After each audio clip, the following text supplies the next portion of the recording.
Welcome to the Deep Dive. We're the place where we take those really complex stories, dense research, and we try to boil it all down. Yeah, find the absolute truth, or as close as we can get from the sources, giving you that context, those, crucial aha moments. Exactly. And today, well, we're getting into something pretty intense. We really are. We're immersing ourselves in a story that honestly challenges just about every assumption you might have about art, integrity, emotional currency, personal boundaries, the works. Okay. This is the case of the Reluctant Nude and the Sculptor's Sacrifice. It's a bizarre agreement, truly bizarre, born from this perfect storm of emotional warfare and, well, eccentric genius. Right. So our sources, they lay out this really high-stakes scenario. Three main players involved. First, you got Fallon Frost. She's an ecologist, a really fierce environmental advocate, fights those battles for nature that, let's be honest, often get ignored. Absolutely. But her dedication, her passion, it's actually being used against her here. Which leads us to player number two. The catalyst, maybe the villain, Donald Forrester. Definitely the manipulator. He's this wealthy property developer, a rival of Fallon's work, and he finds her deepest vulnerability. It's quite cruel, actually. Yeah, it's not about lawyers or business tactics. He goes straight for emotional blackmail. He threatens to tear down her foster mother's home, Aunt Gloria's house. And this house is not just bricks and mortar for Fallon. It's the only place she ever felt safe, felt secure, during a childhood that was, well, pretty chaotic, mostly in foster care. It's the symbol of stability in a life that had very little. Forrester knows exactly what he's doing. And then the third piece of this triangle, I guess, the unlikely executioner of this whole plan. Right. The sculptor, Emery, who goes by Max. Okay. He's 33. A classical prodigy, apparently, but he'd successfully, exiled himself to Nova Scotia. He's known for this specific kind of intense, maybe even disturbing mastery over marble. And he's the one Forrester commissions to sculpt Fallon. Rude. Exactly. Forrester wants a nude statue of Fallon, and he hires Max, this reclusive genius, to do it. Wow. Okay, the stakes here are just stark. Couldn't be clearer. Fallon agrees to what has to be the ultimate personal compromise. She has to pose nude for 3 months. 3 months. 3 months, 6 hours a day, every single day in Max's studio. And in return, she gets the deed to Gloria's home. Forrester will sign it over. So she saves the house, but the cost is immense. Immense. And what starts as this, transactional act of self-exploitation, maybe self-sacrifice, Yeah. it just spirals. It becomes this unprecedented psychological and physical experiment. It sounds like it completely changes both of their lives. Oh, absolutely. And it forces Max to rethink his entire creative philosophy, everything he thought he knew about his art. That initial transaction is just so raw, isn't it? Fallon, her whole life is about advocating for things outside herself, for nature, for the environment. Right. And now she's forced inward, Yeah. forced to make herself incredibly vulnerable. And it's all for a commission brokered by her worst enemy. The irony is brutal. Okay, let's unpack the setting for this, because it sounds like the place itself, Max's studio, was part of the strategy, designed to strip away defenses right from the get-go. Right. So the setting is Nova Scotia. Specifically, this tiny, really remote place called Petty Place. Petty Place. Okay, interesting name. And we'll come back to that name because it turns out to be highly symbolic.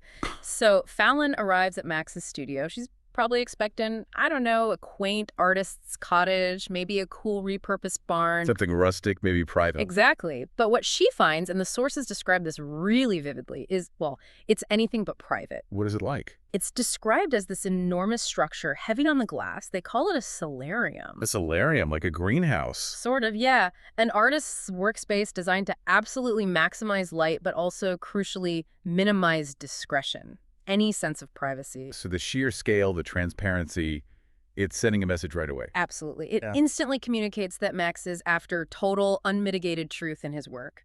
There's nowhere to hide. And Fallon's reaction? She has this visceral, horrified reaction. She jokes, apparently, that she might as well just strip and ride naked on a float through the town center. Wow. Yeah, that really captures it, that feeling of forced public exposure. Totally. It's like Max designed this space specifically to ensure there are no shadows, no hiding spots, certainly no easy way for a model to cling to their self-consciousness. It's an environment built for dissection, not comfort. Perfectly put. It's a laboratory, not a lounge. And then she meets the artist himself, Max. Right. M.L. Emery. And the expectation versus reality there sounds just as jarring. Completely. She's expecting, maybe, a kindly older artist, 60s, maybe a beard, benignly eccentric, the sort of grandfatherly type. Okay. Instead, she gets this guy who's 33, and he looks closer to, like, a walk star who hasn't showered in a few days. Really? Yeah.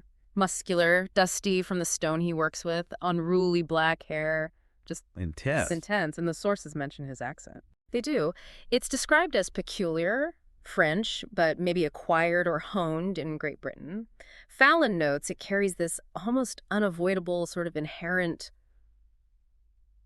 contemptuousness. Contemptuousness. Oof. So not exactly welcoming. Not at all. He's immediately condescending, sizes her up instantly, not really as a person, but more like a problematic piece of anatomy he's being forced to work with. Okay, so the power dynamic is immediately skewed. Totally. And that contempt, it gets focused instantly on the artistic vision Forrester supplied. Right, because Forrester didn't just want a statue, he wanted something specific. He wanted revenge art. He wanted a sexual pinup, something demeaning. And Fallon has to present this idea. Awkwardly, yes. She provides a magazine clipping, something to illustrate the kind of image Forrester was hoping for. And Max's reaction. Explosive, just pure disgust. He didn't like it. Hated it. He calls the photo a joke, and then he rips it in two, right there in front of her. Wow. Okay, so he's making a statement. Absolutely. That's his first big move to basically reclaim control from the patron, from Forrester. He draws this immediate, vital, non-negotiable boundary about his own artistic philosophy. Yeah. He flat out says, I'm not a pornographer. He insists what he creates is sensual, not obscene. Sensual, not obscene. Okay, we need to dig into that distinction. Because that sounds central to Max's whole deal, his claim of genius. It really is. What does he mean by sensual in the context of classical sculpture? How's that different from the obscene pinup Forrester wanted? Well, Max is clearly positioning himself within that tradition of, classical anatomical study. For him, sensual isn't just about sex appeal. It's about capturing the lived experience, the underlying energy, the humanity of the form. So the truth of the body. Exactly, which includes its imperfections, its history, its vulnerability, often presented in these very static but powerful classical poses. It's about depth. Whereas obscene for Max is just surface titillation. It's a fleeting, two-dimensional thing aimed solely at immediate arousal. He sees that as lazy art. He wants the stone itself to feel alive. And to do that, he believes he needs to understand the deeper structures. Not just the surface, but the muscle memory, the bone structure, the spirit beneath. And that, he argues, requires time and intimacy. Which brings us right back to the terms of the deal, those brutal terms. Brutal is the word. When Fallon tries to negotiate, tries to maybe shorten the time or something, Max makes it crystal clear.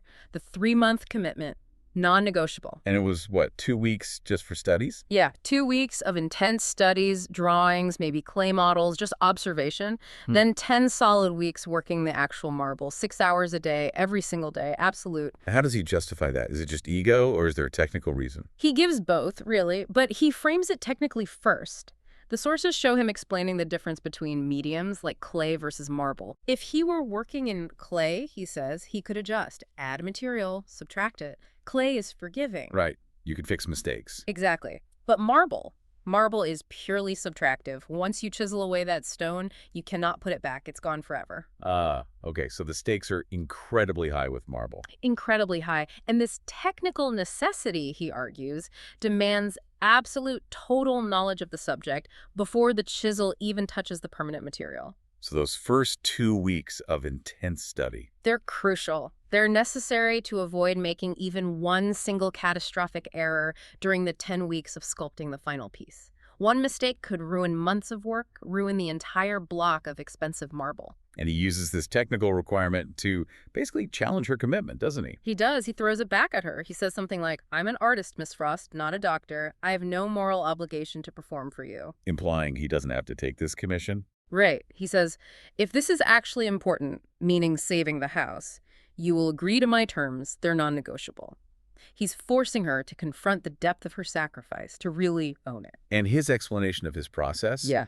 That sounds like where the psychological thriller part really kicks in. Oh, absolutely. Because Max doesn't just look at people. He says he visually and spiritually dissects them. Dissects them. That's an intense word choice. Isn't it? He states, quite chillingly, that he needs to understand how all of your little gears work. Then I put you back together in a piece of stone. Wow. So for Fallon, who sounds incredibly guarded. For her, this is the ultimate invasion. It's not just posing nude. It's the requirement to reveal her deepest functional mechanism, physical and mental, to this intense, critical stranger. It really is a literal transaction, isn't it? Knowledge for salvation. She pays with the intimate truth of her body and mind. And in return, he brokers the deal that gets her the deed. Yeah. And the setting, you mentioned the town name, Petty Place, that reinforces this theme too. It really does. Max reveals the name, Petit Plays, is actually an Akkadian sort of mangling of the French Petit Plays. Which means Little wounds. little wounds. Yeah, it's a historical reference to the scars left on the nearby mountains from coal mining operations. So this whole location, Cape Breton, it's defined by its own visible trauma, its own history of being wounded. That feels incredibly symbolic. Yeah. Almost too perfect for an artist like Max. It immediately links back to his entire body of work. Fallon gets a glimpse of this when she sees his backyard, a place he calls the Garden of the Broken. The Garden of the Broken, what's that? It's fascinating and kind of disturbing. It's not just a scrap heap of discarded stone. It's described as a collection of intentionally broken marble casualties. Casualties, like failed sculptures. Failed in his eyes, yeah. Busts, figures that he started but maybe cracked off along some internal fault line in the marble, or perhaps because of an error he made that he deemed unacceptable, he broke them deliberately. But here's the thing. Even in their broken, fragmented state, Fallon observes they look positively living. Living, even broken. Yeah, it's unsettling proof of his talent. It shows that even in destruction, or maybe because of the destruction, his work retains this intense, uncanny vitality. So it tells Fallon he's not afraid of imperfection. Not only not afraid, he seems drawn to it. He pursues it. It's like his proof of concept. Brokenness can hold more life than perfect wholeness. That really sets a kind of gothic atmosphere, doesn't it? The remote location called Little Wounds, Yeah. the glasshouse studio built for dissection, the Garden of Living Fragments. Exactly. The entire locale, the studio, his discarded work, they're all metaphors. Scars, damage, the pursuit of flawed living truth. This is the stage that's perfectly set for Max to become absolutely fixated on Fallon's own little wounds, her history, her vulnerabilities. Precisely. The physical demands were just the beginning. The real work for Max was about to start. Okay, so if part I was about setting the stage and the physical requirements of this bizarre deal. Right. The terms, the setting, the artist's initial philosophy. Part 2 sounds like where Max really starts the psychological deep dive, confirming this fixation he seems to have on imperfection, on damage. Yeah, he basically doubles down on it. He informs Fallon, almost casually, that he has studied dozens, perhaps hundreds of people, all examples of the utterly imperfect. Utterly imperfect. What does he mean by that? Like who specifically? He explicitly mentions amputees and people with severe burn scars. Wow, that sounds incredibly Uh, cold. Clinical, almost. It does sound cold. But you have to understand, for Max, these individuals aren't just subjects. They're not victims in his eyes. They are sources of profound history. Their bodies tell a story. A story that he believes what the average untouched body can't articulate as clearly? That seems to be exactly his perspective. Their physical forms bear the marks of experience, of trauma, of survival. And that is the kind of truth he's striving to capture in stone. He finds beauty there. And he gives an example of this, right, with another model. He does. The story of Erin. She was a 17-year-old ballet prodigy he sculpted previously. Wait, a ballet dancer sounds pretty classically perfect, form-wise. You'd think so. But Max didn't choose her for her classical form.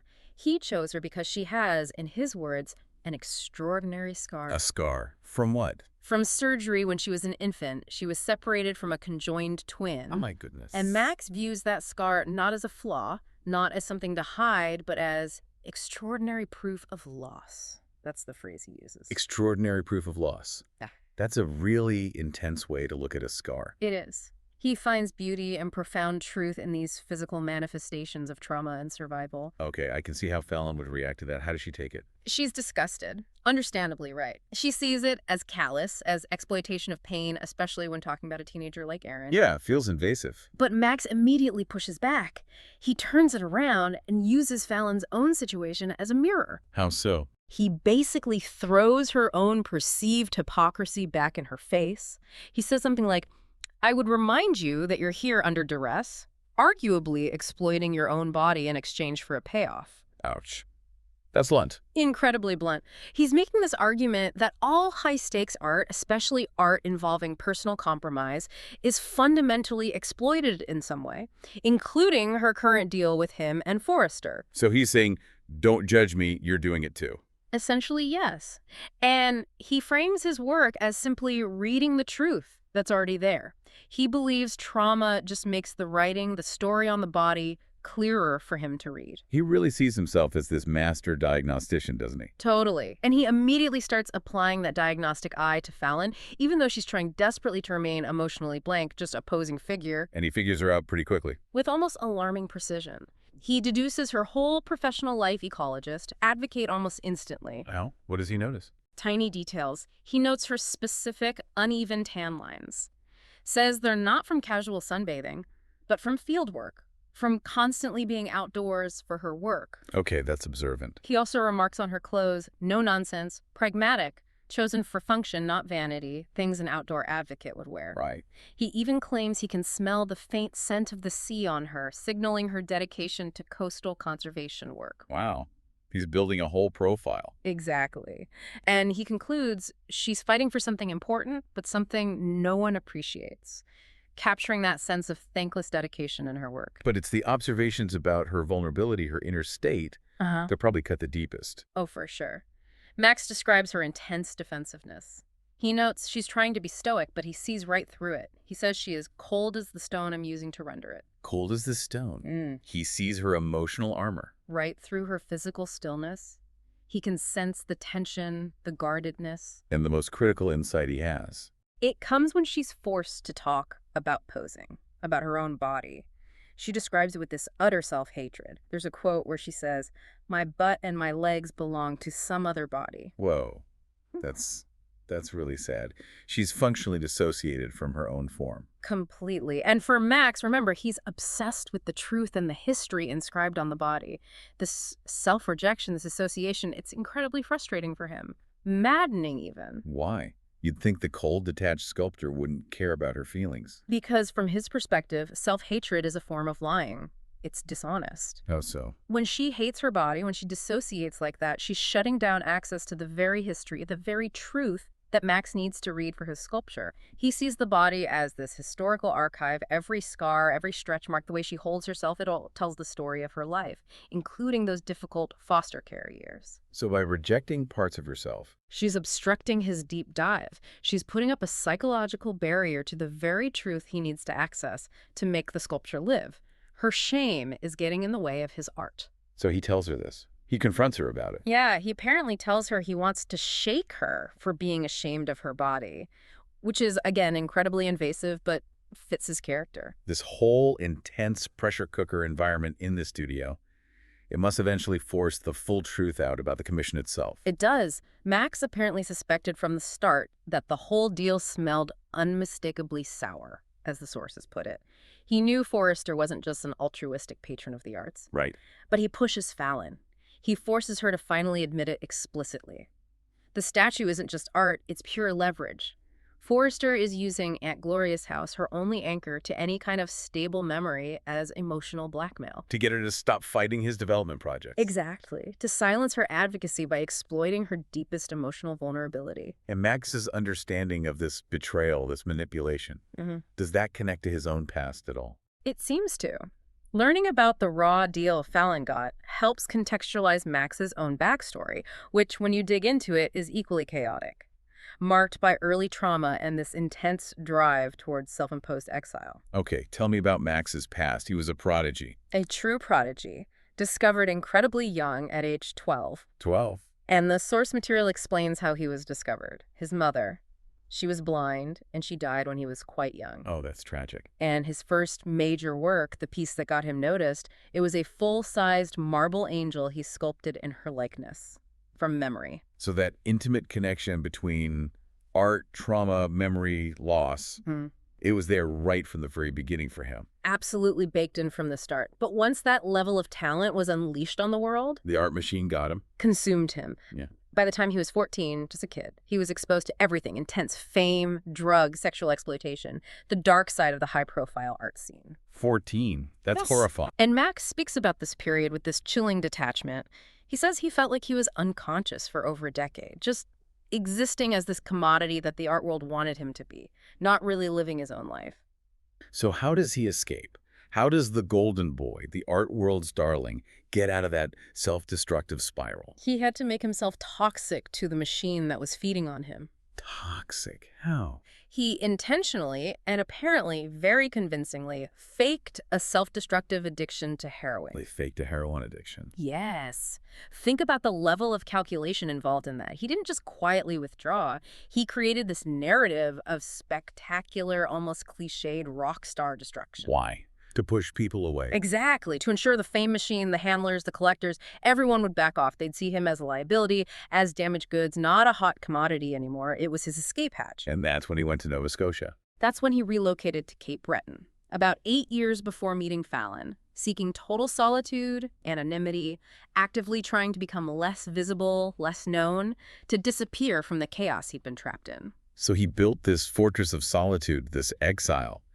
But it sounds like underneath it all, there's still a vulnerability. There is. Despite this rigorous self-discipline, this control he tries to exert, there's this persistent worry that he's fundamentally broken. Broken how? He admits it later on. He worries he's too maladjusted for a normal life, for domesticity, for a family. So that's the critical admission. It really is. For all his artistic genius, his intensity, his control, Max's deepest, most secret desire seems to be for stability, connection, normalcy, the very things he feared his chaotic past and his maybe obsessive personality made impossible for him. And into this carefully controlled, maladjusted exile walks Fallon Frost. Exactly. Carrying her own baggage, her own secrets, and challenging everything he thought he had locked down. Okay, so we have Max secretly longing for normalcy but fearing he's too maladjusted, and Fallon carrying this deep self-hatred and the weight of Forrester's blackmail. Yeah, the stage is set for, well, 4 boundaries to just completely shatter. And it sounds like the intense, focused environment of the posing sessions is the crucible where this happens. That initial antagonism starts to morph into something else. It really does. It shifts into this intense, focused curiosity on both sides, but especially for Max. And he realizes he needs more than just observation to sculptor. He knows it. He understands he can't achieve the depth, the truth he requires just by looking. His process, he insists, demands physical contact. The touching. Right. He lays it out as a rule, almost clinically at first. I will have to touch you, he tells her. But he adds the qualifier, not sexual, just touch. And his justification for this. He needs to feel her energy. That's the word he uses, energy. Feel her energy. It sounds a bit mystical for a classical sculptor. It does, but he tries to frame it scientifically, linking it back to her own work as an ecologist. How? He asks her, could she accurately map the flow of water under the sand, or identify subtle algae patterns just by looking? Or would she need to, touch, feel, take samples? Okay, that's a clever analogy. She admits it would be difficult just visually. So he's essentially arguing that touch is just another sense, another tool he needs to gather data. The data of her vital living energy that he somehow needs to transfer into dead stone. Precisely. That's his argument. But Fallon resists this. She doesn't just accept it. Oh, no, she resists. It's a huge boundary cross. But Max, sensing her challenge, her discomfort, he proposes this. Well, this ultimate reversal of power. The fair is fair experiment, he calls it. Fair is fair. What does that entail? He basically says, okay, if I need to touch you to understand you, then maybe you need to touch me to understand the process, to understand what I'm feeling or looking for. It's meant to level the playing field. Whoa. So he offers himself up. Exactly. And this segment, it's pivotal. Max, who the sources hint is already tense, already physically affected by her presence in this intense environment. He strips off his shirt. Just like that. Just like that. Asks her to touch his bare body, his chest, his arms, his torso. He's making himself completely exposed, the object of her study. Wow. Talk about flipping the script. Totally. And Fallon's sensory description of this moment is remarkable. As she explores his body, his hips, ribs, thighs are mentioned, she realizes something incredible. What? His entire body was vibrating imperceptible but nevertheless unmistakable. Vibrating, like Yeah. literally shaking. Not visibly shaking. More like this intense, coiled energy beneath the surface. It wasn't just simple physical arousal, though the sources mention he has an erection during this. It was more like the sheer force of his focus, his genius, his obsession with her, and the project manifesting physically. So he's completely receptive, completely vulnerable to her touch in that moment. Giving her total control, it's a massive turning point. And once that physical barrier is broken, Hmm? does Max hold back? Not Max. He uses that newfound fragile intimacy to immediately start probing deeper psychologically. Of course he does. He demands details about her sexual history, like right away. Seriously. Yeah. He sees her emotional blockage, her guardedness about her body, and he connects it to her sexuality. He uses the physical intimacy they just shared as leverage to push past those barriers, too. What does he conclude about her sex life? He correctly diagnoses her, apparently, as being generally unimpressed by the whole idea of sex. Unimpressed. Yeah, like it hasn't been a fulfilling or important part of her life. He analyzes her body language, her need for control, and makes these really specific, almost startling suggestions. Like what?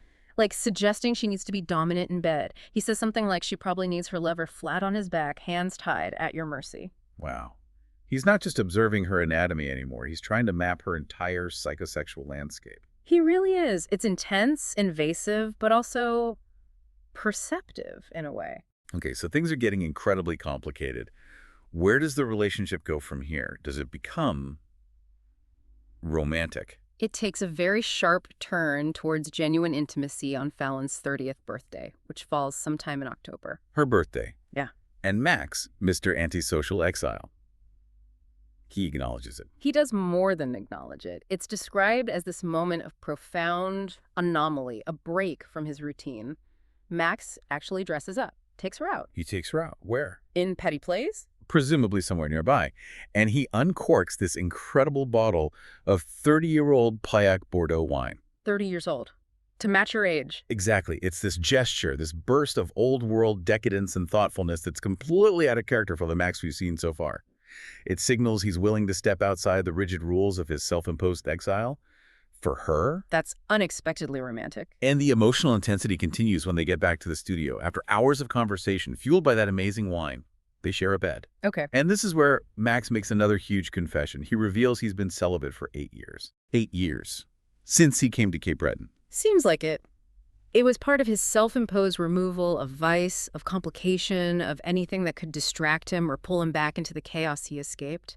He's completely vulnerable now, admitting this to her. And in this moment of vulnerability. The focus and patience he normally applies to carving stone, he applies it wholly to her. His deep attentiveness, his understanding of her needs may be gleaned from all that observation. It leads to this transformative moment. What happens? Max facilitates Fallon's first orgasm. Her first ever. Ever. Including any solo exploration she might have done. Her very first orgasm at age 30. Wow. It's huge. It's monumental. He's not just physically proficient. The sources emphasize he's psychologically attuned. He understood what she needed, maybe even before she did. And Max's reaction to this breakthrough. Oh, it's pure, proud Max, almost like an artist admiring his work. He calls it a very good birthday present for her. And he apparently teases her about finally joining the Society of the Sexually Successful. Oh my God. He's claiming credit for her orgasm like it's a masterpiece. Pretty much. Delightfully proud is how it's framed. He unlocked something in her and he knows it. But this incredible intimacy, it comes with a cost, Yeah. right? Or a complication. A massive complication. Because soon after this, Fallon discovers the true depth and maybe the duration of Max's focused desire for her. It wasn't just about the birthday. How does she find out? She finds a sketchbook. She's probably expecting to see, anatomical studies, sketches of her posing, studies in form and light for the sculpture. Great professional work. Instead, she finds pages and pages of highly explicit, incredibly detailed drawings. Drawings Of them, of Max and Fallon embracing, having sex. And these aren't just quick, rough sketches. They're described as intensely focused, finished works of art in themselves. And he drew these when? During the period when they were supposedly locked in that purely professional, often antagonistic relationship, before the birthday, before they slept together. Why? It's a huge betrayal of the stated terms of their arrangement. It confirms this intense, deeply non-professional obsession he had with her from much earlier on. It exposes his emotional lie. The lie being that he was just the detached artist. Exactly. He saw her as far more than just a model or an intellectual sparring partner.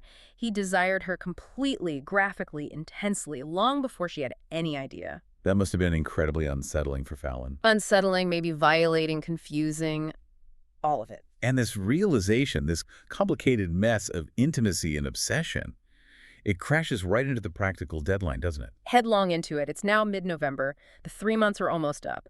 The deadline for finishing the statue and getting the deed is looming. And Max is falling apart. Physically? Physically and creatively. He looks pale, utterly exhausted. And the marble work, the actual sculpting, which requires such confidence, precision, physicality, it's grinding to a halt. He's falling dangerously behind schedule. Why? What's causing the collapse? He seems so energized by the connection with Fallon. Because the very emotional boundaries he relied on for his artistic process, that dissection method, they'd been completely obliterated. He can't dissect her anymore. How can you clinically dissect someone you're actively, intensely falling in love with? The objective distance required for him to translate her form into marble, it had just evaporated. Her truth was now tangled up with his truth. He lost his artistic detachment. Completely. The intimacy that led to her breakthrough simultaneously destroyed his ability to objectify her for the sculpture. And Fallon, she needs that sculpture finished. The house depends on it. Desperately. So she pushes him. She confronts him about the lack of progress, demands he focus. She says something like, if you care about me in whatever weird, not quite platonic way you seem to, which shows her confusion too, then just do what you were hired to do. Finish the damn statue. And that pushes Max over the edge. Right past his breaking point, the confrontation turns violent, not physically towards her, but towards the art. Towards the art and himself. He's clutching a chisel, and he just screams this love confession that he'd clearly been fighting to suppress. What did he say? He shouts, "This is different because I'm bloody in love with you, and I can't do this." Wow. Just lays it bare. Completely bare, and then he accuses her, basically, of asking him to facilitate Forrester's blackmail, of asking him to exploit her grief and vulnerability under the guise of creating art. He's lost all perspective. And the violence. He flings the chisel he's holding. It shatters some anonymous clay figure nearby significantly, the forgiving medium. And then he goes out to the Garden of the Broken. Oh, no. Not the garden. Yes, and the sources detail the systematic, almost ritualistic destruction of his own past work. He grabs a sledgehammer. A sledgehammer. And he demolishes every single one of those marble casualties. The broken busts, the fragmented figures, all the evidence of his entire disfigurement period, his previous artistic philosophy built on finding truth in others' trauma. He works until they're nothing but unrecognizable dust and chips. This isn't just a temper tantrum. Not at all. This is the complete destruction of his past artistic identity. It's a massive creative crisis triggered by his emotional reality. He's ending his disfigurement period, ending his detachment, ending his composure. Everything has collapsed. And Fallon, she witnesses this. She witnesses enough to be terrified and heartbroken. He effectively drives her away in the process. Okay, so Max has this total breakdown. Destroys his past work, confesses his love, basically pushes Fallon away. It seems like everything is lost. The sculpture won't get finished. The house is gone. It really looks that way. He succeeds in making Fallon believe it's all ruined, that their connection, the deal, everything is over. But that breakdown, it wasn't the end. No, in a strange way, it cleared the path. It allowed him, or forced him, to come up with this audacious, completely strategic plan, something totally outside the bounds of his normal solitary artistry. What does he do? He immediately contacts Donald Forrester. Forrester? The guy who caused all this. Why? It's a crucial pivot. Max doesn't confess his failure, his breakdown, his love for Fallon. No. Instead, he plays directly to Forrester's massive ego and his desire for prestige. Ow. He spins the story. He convinces Forrester, who's likely too rich, too busy, too self-absorbed to track the details closely, that he's had this major creative epiphany, a breakthrough. An epiphany after smashing his studio. Forrester doesn't know about that part. Max tells him this new vision demands an extension on the deadline. And crucially, significant extra expense money. For what? For a truly grand, inspirational masterpiece, something worthy of both M.L. Emery's genius and Donald Forrester's patronage. He's playing Forrester. Completely. The logistics here are kind of incredible, especially given the emotional state Max must have been in. He leveraged the very thing he hated most, his own fame, his artistic reputation, against the patron who commissioned the blackmail in the first place. Because he knew Forrester only cared about the name recognition. Exactly. Forrester cared about being able to say, M.L. Emery sculpted this for me. Max gambled that Forrester would approve the extra funding without questioning the artistic details, as long as the final product promised to be colossal, public, and impressive. And Forrester bought it. Hook, line, and sinker, it seems. Okay, so Fallon goes back to Connecticut thinking it's all over. What happens when she eventually returns to the property, to Aunt Gloria's house? She is absolutely blindsided. She returns probably dreading seeing the place about to be torn down, and instead, she discovers the reality of Max's insane sacrificial plan. Which is? Max is there. He's hired a full construction crew, scaffolding, equipment, the works, and he is personally carving a gigantic marble angel. An angel, like the one he did for his mother. Similar theme, but vastly different scale and location. This angel is enormous, 40 feet tall. 40 feet. 40 feet. And he's not carving it in a studio. He's carving it directly into a sheer granite cliff face on Aunt Gloria's property. Into the cliff itself. Right into the rock. A permanent landmark. And this angel, who does it look like? Critically, it's sculpted in the likeness of Aunt Gloria. Oh, Max. This, he reveals, is his new commissioned statue for Forrester, the masterpiece. So he completely changed the commission without telling Forrester the details. Banking on Forrester being too disconnected to notice or care about the specifics, only the scale and the association with Max's name.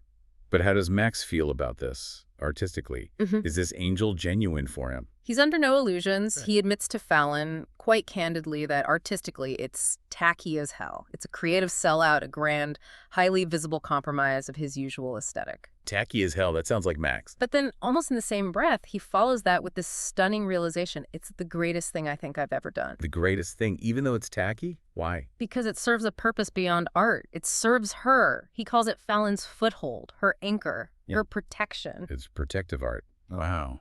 The highest form. And the plan behind it is brilliant, if incredibly risky.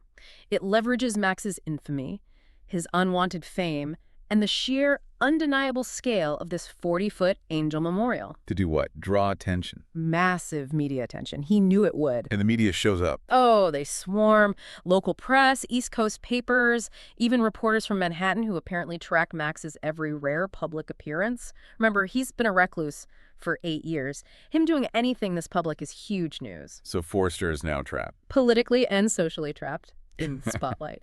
And Max, the man who faked a heroin addiction to escape exactly this kind of media circus, he willingly submits to the cameras. He steps right into the glare. What does he say to the press? He gives this incredibly dry, minimal statement, calculated purely to protect Fallon and box Forrester in. He credits Donald Forrester, calls him the true patron of the arts and protector of the family if ever there was one. Oh, that's dripping with irony, but the press wouldn't know that. Exactly. It makes Forrester look like a saint, a benefactor, preserving this family home and memorializing Aunt Gloria. This is the ultimate sacrifice for Max, isn't it? Exposing himself to the fame he fled, giving up his solitude. Knowingly sacrificing his carefully guarded independence, his artistic purity, those core tenets he lived by for 8 years. And he does it all just to protect Fallon's past and secure her future with that house. And Fallon plays her part too. She takes Max's cue immediately. She starts talking to the press, announcing plans to turn the now secure Gloria Engel's home into a memorial home for teens from the foster system. Brilliant. So with Max's colossal angel memorializing Gloria and Fallon's plan for the memorial home, Forrester has absolutely no choice. Tearing down that 40-foot angel, tearing down the house now designated as a memorial home with all that press attention, he'd be crucified publicly. He'd look like an absolute monster. So he's forced to go through with it, sign over the deed. He has to accept the deed transfer. Fallon gets the house. The blackmail scheme is defeated by overwhelming publicity and sacrificial art. Wow. Just wow. So the house is safe. What happens between Max and Fallon then? Does he just go back to Nova Scotia? He prepares to. He seems to believe he's fulfilled his duty, done the right thing, even though it cost him his artistic rules and shattered his quiet life. But before he leaves Connecticut, he gives Fallon something. What? His father's wedding band. His father's ring. Is he proposing? Not exactly. He gives it to her to hold on to. He asks her to keep it until she decides if she will ever move to Nova Scotia to be with him. It's an offering, a symbol of potential. And his final words to her? They are deeply vulnerable. They speak volumes about the transformation he's undergone. He tells her, I waited 33 years for you the first time. I can wait another 33. Oh my gosh. He's basically acknowledging that his real life, his conscious life, only truly began when she crashed into his exile and shattered his carefully constructed isolation. That fear of being maladjusted, it's gone. It seems replaced by this profound need for connection, a connection he finally found with her. That admission is the final proof. His maladjustment was maybe just a misdiagnosis all along. Okay, so he leaves her with the ring and that promise. We need the epilogue. We need closure. Do they get together? Thankfully, yes. The epilogue delivers that closure and confirms that the self-professed maladjusted sculptor actually did achieve the normal functional domesticity he secretly craved. How does it happen? Fallon eventually makes the move. She returns to Nova Scotia permanently. And the Gloria Engels home? She gets it established first. It becomes a successful, working, thriving memorial home for teens, a real legacy for her Aunt Gloria and for her own advocacy. That's wonderful. And Max, did he finish the giant angel? He did finish the Cliff Angel commission for Forrester. Apparently, due to its sheer size and complexity, it actually provided them with about a year and a half of financial security. So even the tacky art served a very practical purpose. So they're together in Nova Scotia. They built a cottage together.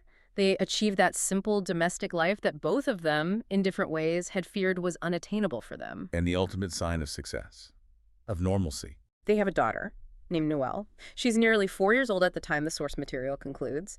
She's bilingual, she's happy and loved. A family. A normal, functional family. Max, the genius who thought he could only find truth in scars and brokenness, found his ultimate masterpiece, his greatest fulfillment, in building something stable, whole, and loving. That destruction in the garden, it really was the end of an era for him. Completely. It seems he didn't need to study the brokenness of others anymore. He found a new, maybe more profound source of truth and creative energy in building something whole with Fallon. Hashtag outro. Wow, what a journey.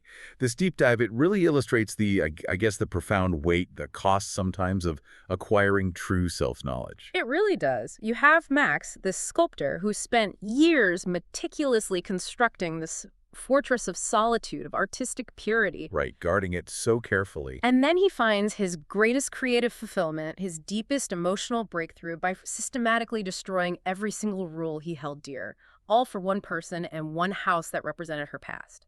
And Fallon, too.